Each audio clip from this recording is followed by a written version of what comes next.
Hello, everybody, and welcome to Sail Faster, which, as you know, is the podcast where we try and unpack what makes top sailors sail faster than others. And, of course, to hear more episodes of Sail Faster, go to Apple Podcasts or Amazon Music or Spotify and just simply search for Sail Faster. I've also started uploading them to a YouTube channel. So either way or both, please subscribe to hear more from top sailors who are steeped in one design racing, offshore racing, America's Cup, Sail GP. And to add to that list today, we're going to spend some time talking about match racing, which I think is a fascinating part of the sport. And to do so, we have with us Marie Klok Crump, who is an expert match racer. Originally from Aarhus, Denmark, and now living in Annapolis, Marie has been a top-notch women's match racer since the mid-90s, ranking as high as number 2 in the women's world match racing circuit, and was twice the Danish match race champion and a Prince of Wales finalist. Marie also pursued an Olympic campaign in the Yngling women's keelboat for Athens 2004. Following her competitive match racing career, Marie focused on one design fleet racing, small and large keelboats, including representing the Royal Danish Yacht Club in the inaugural New York Yacht Club Invitational Cup as the only female skipper, also winning the J80 North American Championship twice and achieving podium finishes in several world championships alongside her husband and brother. She continues to race in one design fleets and the occasional team racing, Thursday night racing, and major championships when she can fit it into her schedule. So, Marie, welcome to Sailfast. I'm super happy that we finally got this together. Yeah, thanks for having me, and it's a lot of fun to talk about sailing. So thank you. Yeah, great as always. So I've given a little bit about our origin story there, but how do you first start sailing? I got started really early. I think I was barely 6. My dad was heavily involved. He was really the first person in our family that got into sailing. He got very involved. And competed heavily, and there were so many fantastic stories from his journey. So from a very young age, I was really, really intrigued to get into sailing. So I really started very young, probably too young, because my ambitions were greater than my courage. And so I started in the Opti. I also stopped and took a long break. I would go sailing on family boats, just cruising, do some windsurfing and so forth. I was one of those kids that really did not like being alone in an Opti dinghy in a really, really dark Danish winter with the industrial harbor having ferries and other things, zipping in and out around us. So that was really my start, and I got really interested again later on in high school. So you got back into it, but when did you start doing match racing? I had a love for sailing, but really I think it was my what here would be the equivalent to my sophomore year in high school. My dad was involved in starting up a bunch of the match race centers in Scandinavia, and I was down the marina, and I see these junior sailors, so teens, coming in, and they're having so much fun. They're having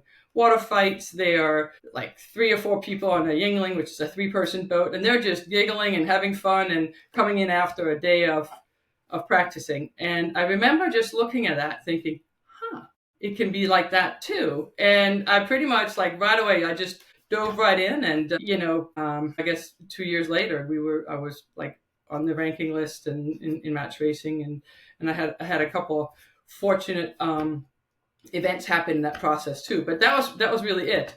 So it's not to say I hadn't sailed, but I was not your typical, gone through the dinghies all the way up. And I like to share that because some people think they can't learn late in life. And for sure, there are things that you pick up, second nature, but if you're ready to learn and you're interested in something and you're willing to then put the time in that it takes, I think we're all capable of getting pretty proficient.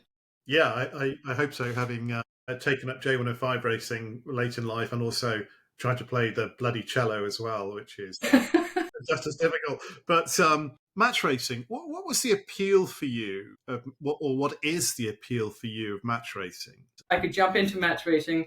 I had a pretty good sense for sailing a boat, to make a boat go fast. And so this is back in 1992, the Barcelona Olympics, and one of the best televised Olympics in my lifetime, at least, when it comes to sailing, because they're right off the breakwater right there in Barcelona. They were using the gyro cameras. It was like state of the art at the time for sailing. And they had the Jesper Bank, who won the gold medal, but barely eked in from the fleet race. The format back then in the Solings were you do fleet race, and then the top teams would go on to a match race around robin. I can't remember if it's 8 boats or whatever, but he just barely made it in. And basically from that moment on was sort of the whole underdog story. And of course he was Danish, so we're watching it. It's getting televised. Just like in the US, it's hard to get TV on television anywhere, but this was getting so much coverage, and it was just so intriguing. And this was exactly how I had returned back into sailing.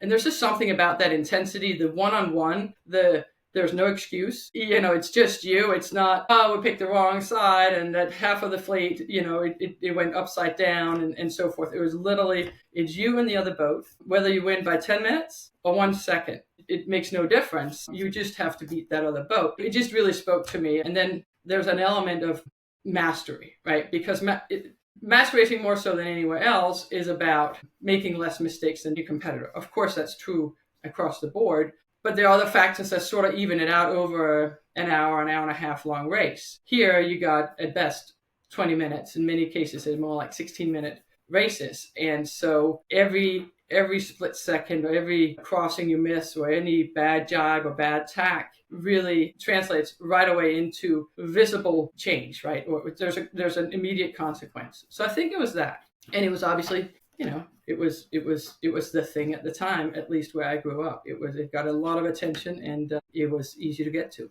You go down, you practice for 2 hours, you put the boat away, and that's it. Yeah, the intensity of it is really interesting. It's more like a doubles tennis match where you're on constantly, because the boats, from what I've seen from match racing, they're always covering each other or covering each manoeuvres. Yeah. It's not. Have you ever been in a situation where you sort of split sides and somebody sailed off? Yeah. Right. Yeah. Just as common, is it? Yeah, it is, and that's where it's where fleet race and match race and team race obviously all play in. We use the same indicators, right? And there are different times. I mean, whether it's because you feel maybe you're losing ground in a attacking duel or a jiving duel, you're looking for that opportunity of, is there a advantage on one side of the course or the other? If I want to take a breather, prefer to do it probably on a lift attack more so than going in the wrong direction. So all these components still play in. But it's over much quicker. And so that intensity, only have to apply yourself for 20 minutes and then lots of lessons learned after that. And then you go back out and do it again. What does it take to win at match racing? I get fundamentally need to boat speed and so. Yeah. But what are what makes winning at match racing a little bit apart from winning in fleet racing? There's not much time to think. Right? So you have to pretty much act. I mean, you got to think and act very quickly. And it takes a lot of practice. You go out and practice practice maneuvers. You practice particular situations with other boats, you kind of practice chaos. You go out and practice. You don't go out and practice. Of course, you practice good tacks, good sets, good stouses and jibes.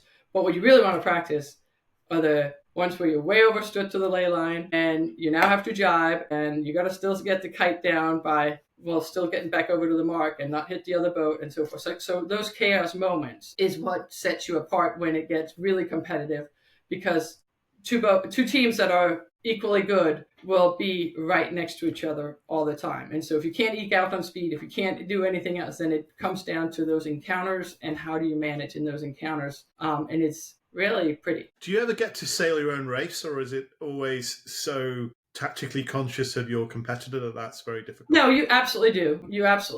The start is really important. Because obviously if you win the start, it is truly a win-loss scenario. It's a lot easier, as we all know, to be in the front, even in a fleet race. But you do get to respond to the other boat. You do get to sail your own race and control it. The trailing boat, of course, also have some initiative. And all things equal, the race course is square. The start line is square. Same pressure, all that stuff. Not major shifts on the race course. There's a level of control that the trailing boat can have, because they can initiate things, and then it comes into who has better tacks. Maybe you have to do multiple right after each other. Who has speed after the tacks and so forth. But yeah, for sure, the boat that wins the start controls the race. Yeah, which is, I mean, we saw that in the recent America's Yeah. Cup in And Barcelona, right? you don't have that in fleet race too, right? But there's more factors because there's some other boat that possibly could come out of just having better, clear air or less tax. I'm going to make a guess here, and I'm probably wrong, but in fleet racing, boat speed is everything. I'm sure that's true of match racing as well, but presume there's a premium on getting up to boat speed, the fastest you can accelerate out of tax up to boat speed, because you may only have a few seconds that you're on one tack. So I'm going to guess that you must practice a lot of that sort of transition from one tack to another to getting up to speed as fast as you can. Yeah. Yeah, absolutely. And it's practicing the patience, because you get into this very heated situation and you're keenly aware of when that other boat tack, we want to tack, but still to be able to slow everything down. So yes, they're tacking now, but instead of just putting the helm over, am I sure this is, do you have another 2 seconds to make sure you are going fast, you're tacking? Maybe they've, it's a lee bow or something like that, and you dare to like, foot just long enough to get that speed back up so you can come up and build into, a damaging position for the boat that you just lee bowed. So it's I think that the most challenging part is adrenaline. I mean, your heart's pumping, the adrenaline is there, and you kind of want to just you kind of want to rush it and just be done with that position you are imagining in your head, right? But you have to just sort of, while all that is happening in what seems warp speed, you really have to just be calm and just do the maneuvers in sort of a calm manner, even though it's frantic. Is that the sort of person you are? Are you able to absorb enormous amount of data calmly and make, sort through the chaos and make decisions? Is that who you are as a person? I guess it's trying to figure out what part of the inputs, and so to speak, what data is going to matter in this moment. And that's not to say that I haven't been totally flustered. Everybody gets to that point, but it's definitely something that you practice at. It's accepting that you are in a chaotic situation. I've been in high growth businesses my entire professional career, and no day is ever the same. And major strategic or tactical changes are happening on a quarterly basis. And so you have to sort of be prepared to adapt to that, and also not look back too much. It's a matter of trying to train yourself to really get to the core of what's the information that matters right now, and then act, because you really have no time to ponder it. Yeah, I find it really interesting that people who are able to see patterns in chaos very quickly is a gift, because my wife's an entrepreneur. That's absolutely her. That's not me. People are quite different from that. So I can see how in the, in your career environment and in those sorts of high growth, data heavy companies, how you've been successful in that as well. One thing you talked to me about a couple of days ago was the sort of the delineation of responsibilities on the crew, that you have somebody who perhaps is sort of seeing the bigger picture while you're focusing on that, your immediate competitor. Do you swap those roles, or do you always have somebody on board who can see the bigger picture and tell you, what, I know what's happening over here with the competitor, but we really need to be on this side of the course? Yeah. Speaking of an ideal crew combination, I would always be boat on boat. I can't tell someone in match racing when to tack or jibe, because the moment it comes out of my mouth, the window has closed. So on my own boat with my crew, I'll be talking. I'll be trying to give them a heads up to, it's most like next maneuver is most likely attack, right? But I could say that and we're still going to jibe. They just have to feel the boat, and they just know if the boat's bearing away, I'm easing out, right? It's just happening. And then obviously I'll try to say what we're doing, right? So they sort of get confirmation of that maneuver. The big picture person is typically a tactician. So I would have a tactician, me, and the tactician would look at, before the pre-start, we get all ley lines, we get timing to the line, we get timing around the committee boat, for example. I want to know, is that going to take me a minute to get around this? Because remember, in match racing, it's all about you're either chasing or you're being chased, right? So the two boats are just spinning around, and it's all just a matter of positioning to be able to pull the trigger and go to the line in the favorite position when the gun goes. And so having someone who is continuing to look up the race course and saying the right is still favorite, very similar to what a tactician would do in a fleet race, right? You talk about your pre-start there and where do you really want to go, and so it's the same effort, it's the same activity, and then we're on the race course. It's someone who can sort of pop up and still keep an eye on. Okay, we've been in this tacking duel, like we've taken 6 tacks, and every single time our long leg where we're picking up speed is possibly on a headed tack, and that is not a favor for us right now, right? That's kind of a big picture person who looks around for that, and also who's thinking about what we are experiencing on this upwind. Remember, I mean, I've been in races where we're talking about 16-minute races, right? Where we've done 28 tacks on the upwind leg. I'm just so focused on communicating with the team, looking at the other boat, dialing in, and making the boat as fast as possible through all those maneuvers that I may not have noticed that, wind has shifted a little bit. So in order for us to keep our advantage when we get to the windward mark, a jibe set's what we need to do, or what we fought so hard for in that upwind leg is going to be gone the moment they come around. Even if they're 2 boat lengths behind us, they come around the jibe first. It's pretty much equalized. I mean, that's a beautiful part about match racing is sometimes the strongest position is, if it's a tight race, the strongest position is the trailing boat downwind, because you can initiate everything and you cast so much more shadow than the boat in front of you can defend. And so the tactician is incredibly important to just sort of try to keep track of what's going on when everybody else on the boat and the trimmers and so forth are just busy just responding to what's going on and sailing a boat as fast as they can. In any sailing team, you need to have obviously good coordination, good communication. But in this case, though, when you don't have, as you said earlier, you don't have time to call out, we're going to attack because maybe it turns into a jibe, having people that you absolutely trust, who totally understand, as you can say, who can feel the boat, must be a prerequisite for being successful at match racing. Yeah, it takes a lot of practice as a team, for sure. Right. And I mean, I will typically still tack or jibing, but I'm not going to say ready about tacking, or counting down. I'm going to expect the team to just, the moment I say tacking, it's going to, and many times, particularly in the pre-start, you're not sailing the boat always the fastest way. Sometimes it's just a matter of just slamming it over to get into a very certain position where you're now controlling the other boat. And then you worry about, okay, let's not lose the speed here so we can continue to control them. So,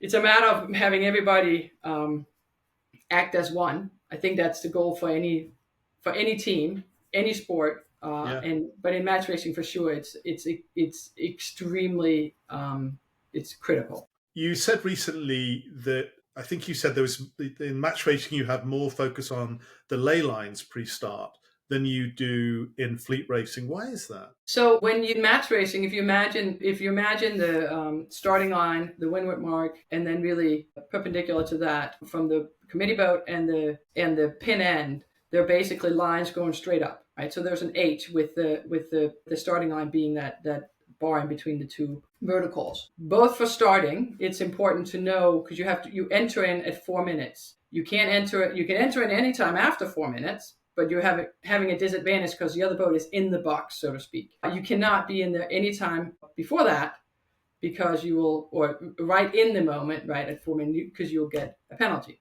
So same thing as you approach the starting line again after your pre-start, the starboard ley line to either the committee boat or to the pin end. If it's just you and another boat, and the other boat's on starboard tack, they can keep you from starting. If they know where that ley line is, and they are sitting on that ley line, timed in a way, then they can bear away, they can go head to wind, they can do all kinds of things to keep you from starting.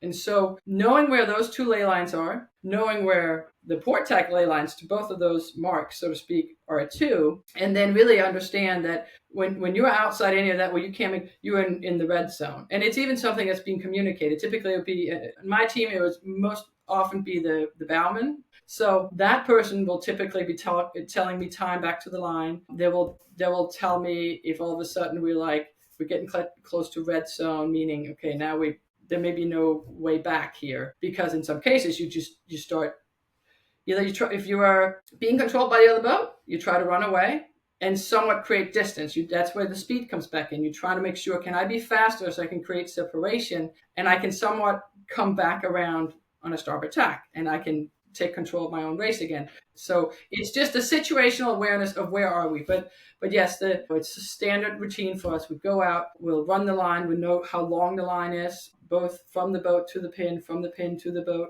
We'll get all 4 ley lines. As I said before, I might find, if it's a boat that's anchored out there, I want to know what's the distance from that boat to another position.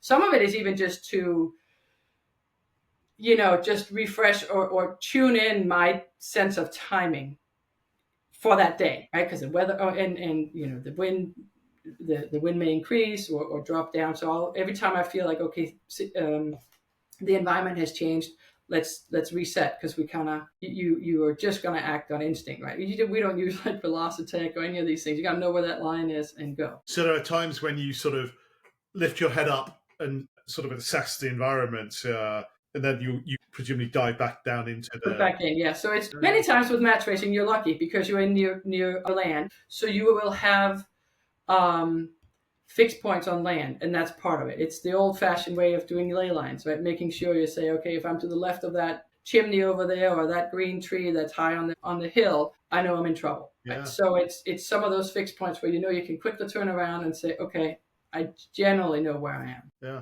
So how does match racing then transfer to fleet racing? Are there big advantages that you can take to a fleet racing course just based on your match racing experience and skills? Yeah, I think there are many. As a driver, it really helps me to get out of tight situations. Obviously, mark roundings. First of all, I have no problem going very close to other boats. I know if I can swing the bow inside or not because I just have that experience. In some cases, you get a good start. Other times, you got to fight a little bit for making an okay start into a great start. And so I think the ability to just switch into okay, I am just one-on-one with this other boat, and I have to just eke out every single inch I can. So I mean, I think there's a focus I can turn on in some of those moments. Yeah. Those moments when you are very, very close to other boats, like mark roundings, the start especially, this is your area of comfort, that you understand what it takes to the game of inches to get away from somebody. It matters, right, in that moment, and I can sort of just switch into that mindset and say, I gotta really, really focus here on just making the boat go fast. I like to think I do that all the way around the race course, but the reality is you can't be that intense for over an hour. When you're in those moments, you can tell right away how you're doing. I think the hardest part is, when you have an encounter with the other boat, to decide you're going to let them go or not. That was definitely a transition for me for years.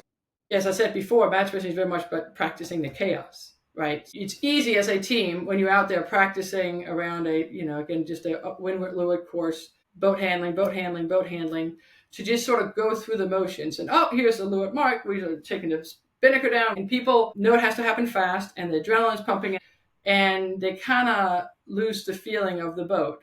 You've probably been in that situation in light air, and everybody's just going really fast, and the jib's collapsing, or it didn't get pulled up, or if you're not focused on what part of the boat is bringing you forward at any given time and prioritizing that, and then maybe just doing that maneuver a little slower because I don't want to it's light air, and now I just trying to come around a leeward mark and build speed so I can build point, and you just got like the Tasmanian devil on the bow just yanking the spinnaker down, and the jib loses all air, or everybody's so hyped up they just pulled the jib all the way in. Now you're over trimmed, and now you got to ease, and now you get back up to speed. So I think it's back to what I said before. It's staying in tune and staying calm, even in those chaotic moments as a team, and be okay. Let's respond to the way the boat is turning and reacting, and not just let me just do that as quickly as I can, even though speed matters. Do you think you have an inbuilt advantage when you're approaching a crowded mark because of your match racing experience, and what are you looking for, and how do you go through that process of entering and leaving a mark successfully? If it's just me and a few boats, I probably have a significant advantage, because that's a very similar situation as I would get in match racing. I can deal with that. I think one of those pinwheel, big cluster mark roundings are difficult for everybody, right? Because you got to sail your boat, and you've been overlapped with 7 of them, and how do you communicate to all of them? So I think when I do it well, what works is I'm acutely aware of whether or not that situation's gonna pop up, right? As everybody converging into the mark, I'll be clear to communicate with the other boats if I believe I'm going to have room or not room, so that, because once we get down there, everybody's screaming and yelling, but just make it very clear that that's, the overlap's been established. You have to give me room so that I can turn and the rest of the team can focus on sailing the boat and get around the mark. And then I think the other thing is you can never be too early. A lot more if you come into situations like that. Other than the odd occasion, I would say if this is a leeward, it's typically harder on the leeward mark, right? Because you got the spinnaker up, you can't see everything. Just take the spinnaker down. You have so much more maneuverability in most cases, and you got more eyes, more hands available to take advantage and maybe just sneak into one little hole. Let's say you're rounding the mark and you can tack right away. So it's really trying to think early and prepare so that you just have more options. And there's certainly times where then we took it down too early and you just sort of sit there and it's like, oh yeah, that was too early. It happens. But I would bet you that more mark roundings are lost, so to speak, because people start too late and never anticipate something gets stuck. Right. And it's for me and my team, it's always a game to see how fast can we set a spinnaker, how fast can we get down, all these other things, and how perfect can we do the boat handling. But we also know that regardless of how well we do all that and run the lines, there is going to be a kink in a sheet or in a halyard or something at some point. And you got to just be ready to deal with that and have a little room to survive it. Yeah, I get that. As a driver as well, if you get the shoot down earlier, it's just one less distraction as you're approaching that, say, a gate. Well, yeah, because you not only can't you can't see as much, and also you are constricted in now what you can do. You can't just move the boat, right? Jib and main alone, you can do a lot of things. But I mean, I'm obviously not saying take the spinnaker down 10 boat lengths before, but it's knowing. I think it's knowing what is your team capable of as a team, right? And making sure that you give enough time to accomplish that. Whether or not that is the most perfect, mark rounding, douse, and timing, or the fastest you can be, no, but it has to fit to the team, right? You have to sail to the ability of the combined team, or you're gonna push yourself much further back in the pack. I would think the other major benefit you get from match racing is just intimate knowledge of the rules of racing. I know that match racing has slightly different rules, but just very quickly realize, shit, we just lost right away, or now we got right away back again, or it's going to come back to us. For sure. Yeah, that's you're absolutely right. It's probably one of those things I take for granted. I mean, we out there, when you match race, you use the rules as a sword, right, versus the shield. In fleet racing, you're sort of trying to protect yourself to have that give and get, but in match racing, you very actively use them to either, get a better position than than your competitor. In some cases, to draw a foul. Typically, when you go deliberately to draw a foul on another boat, at least in my experience, I end up getting it because you just get too aggressive. But you try to draw in situations where you're clearly in control and you're now using the rules against the other boat. And so, yeah, I've just done those thousands and thousands of times. So I see two boats and I have a situation, in my head, and I know what to do. And match racing, because we have a tons of, you go through call books, like how do you call this? How do you call that? And that, I think, is something that's very transferable to fleet racers, because the rules around marks and things like that are very they're universal. There's not much difference in that. Just a basic right away. Are there any drills that you do in match racing that you think are really, really helpful for fleet racing? I know just sheer boat handling, right, tacking, jibing, dowsing, raising, but is there anything that you think, that's a really good exercise that fleet racers don't normally do, but for match racers do? I'm just curious about that. Yeah. Well, first of all, I don't know how many fleet racers really go out and do drills. Go watch any kind of high school sailing or any of the dinghies that are out there, and they'll do a lot of drills, and you can do those in keelboats too. One that I've always enjoyed is basically like I don't know what you call follow the leader kind of thing, and it's basically, imagine just a starting line, two buoys, right, and there may be 30 seconds apart or something, whatever size boat it is, it takes 30 seconds to get from one mark, and you're basically reaching.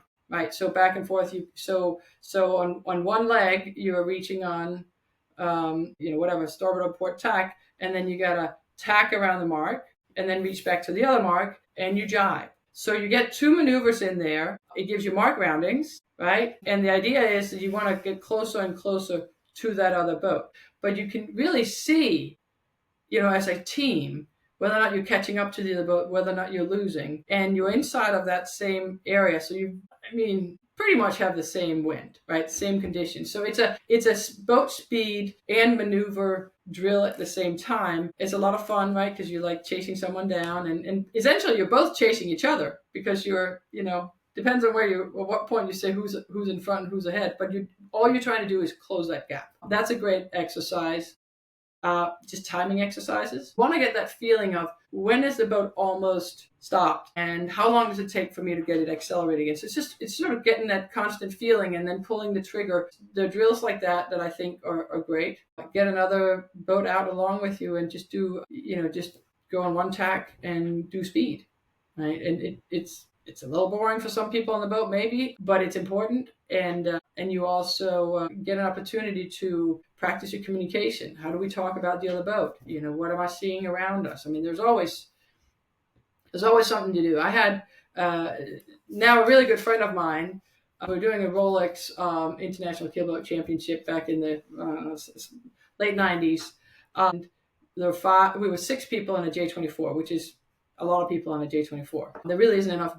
There aren't enough jobs for everybody there. And so she would basically be the person that called our weight, like, 2 up, 3 up, whatever. I remember getting on the boat. I was a tactician. I got on the boat, and I was so impressed with how she filled her entire race day. Really focused on that. She was a very, very, very capable, very accomplished sailor. That happened to be her job on that team that day. And she could have just sort of been a passenger, but she really contributed to the team with what she could at different times in looking around and giving more information and sort of just like, what else is not being done? What else can I contribute with, right? So I think... Great advice. Yeah, I think going out and just doing speed practice, you can start chattering on the rail, or you can try to, just practice. How do I stay engaged for an hour when sometimes these legs get pretty long? Maybe I'm behind and we don't know if we can catch up. If everybody really dials in, you'll notice how much faster you start sailing.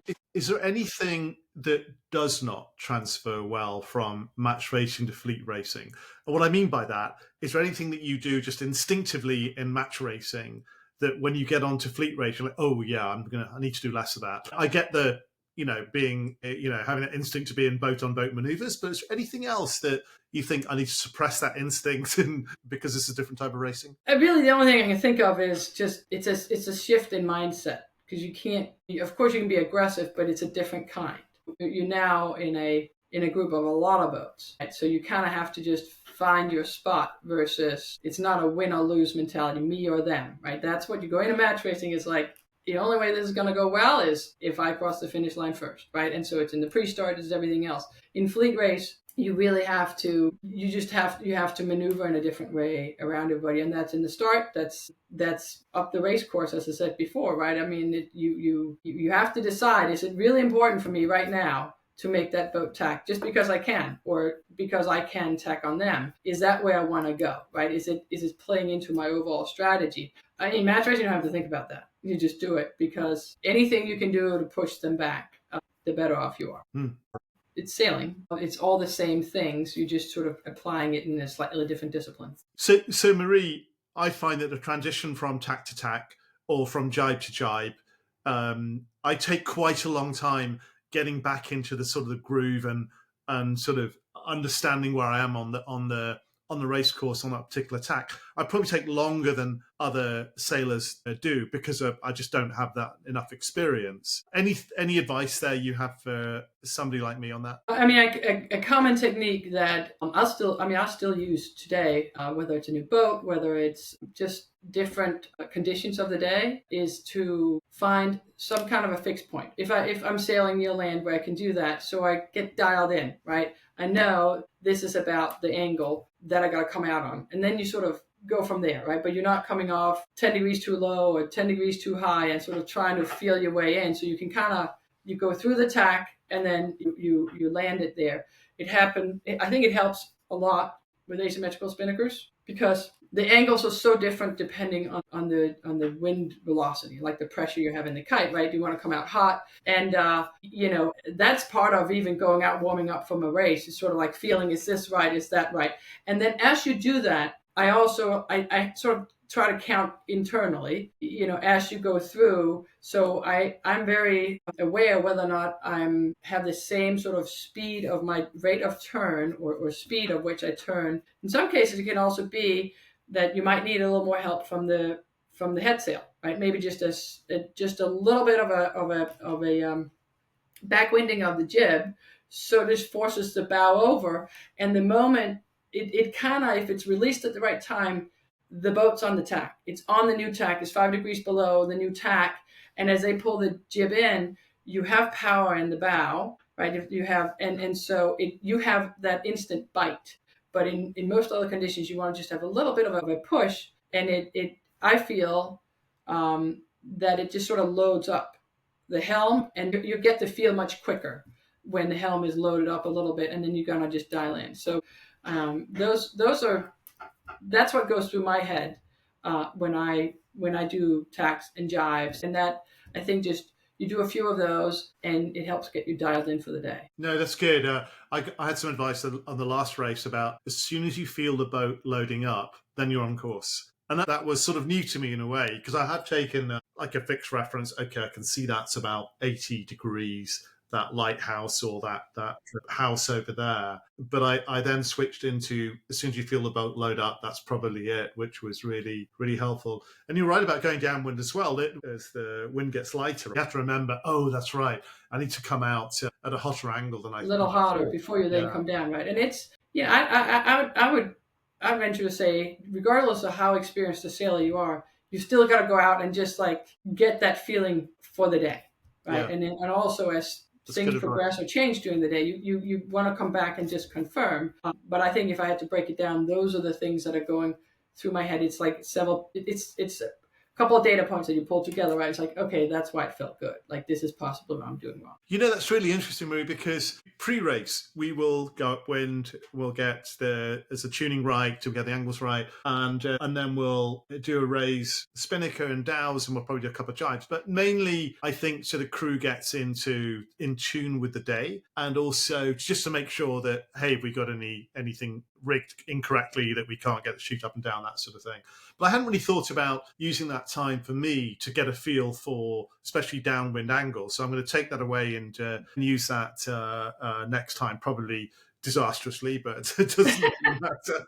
So Marie, what other advice do you have for perhaps somebody like me in relatively new to competitive sailing? I would say try to sail every single position on the boat. It makes you a better sailor all around. Makes me a better skipper, knowing how hard it is to get the spinnaker pole on in a symmetrical spinnaker when you're reaching or the sheets aren't being eased or whatever. It makes me a better trimmer, and really all the way around to understand the boat. So if you want to have the boat sail as if it's one person, everybody needs to know. They don't have to be the best at every single position, but they need to understand what it is. And I think it cuts down a tremendous amount of static and yelling at each other and doing the things at the wrong time. You can actually see, you can feel, you know what needs to happen. So I would say absolutely, in one of the practice nights that you go out with your crew, rotate, sail for 10 minutes in one position, then rotate again. And that also gives you opportunity to have to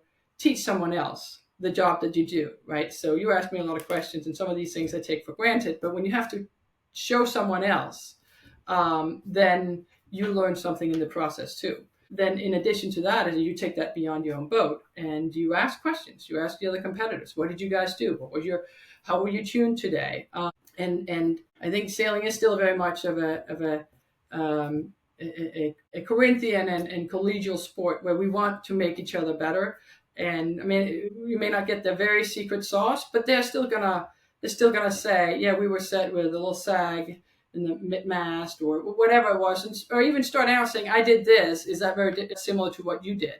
So I would say just seek the advice of the boats around you if you see something that they're doing right, and then get an opportunity to sail with different people. I have learned something from every single person I sail with. If you ask like who has had the biggest impression on my sailing career, it's really hard to say. I think you've asked me it at some point, and I was like, I don't really know, because it depends at different times. Is it the person who made me pursue match racing, right? Who said, we want you to put together a female team and go out there, and we're going to get sponsorship for you, and just go for it. Or is it that crew member you sailed with who just did something totally different and made you think, okay, that's interesting? Or the attitude, right? Or the way they call wind on the course, or waves, or keep everybody else engaged. So I would definitely, that would be my number one sort of advice, is jump on any boat that you can, check your ego on the dock, and try to just absorb and fit in with the team. Sometimes you have something you can offer and say, hey, do you like doing it this way? We do it in a different way on my boat, or somebody else is going to teach you something new. So I would say that's and then get a chance to do all the roles on the boat. This is great advice. I'm writing this down. Well, Marie, thank you for spending this nearly an hour with us. You have an amazing career. It's fascinating learning about match racing, and lots to talk about here about how the match racing transfers to fleet racing. So lots and lots of insights there. Thank you very much for that. And what's your next regatta or sailing event? I'm not sure, but I try to get out with my kids, with my brother and my husband Will. We've had a long partnership in both in match racing, fleet racing, and ocean racing together.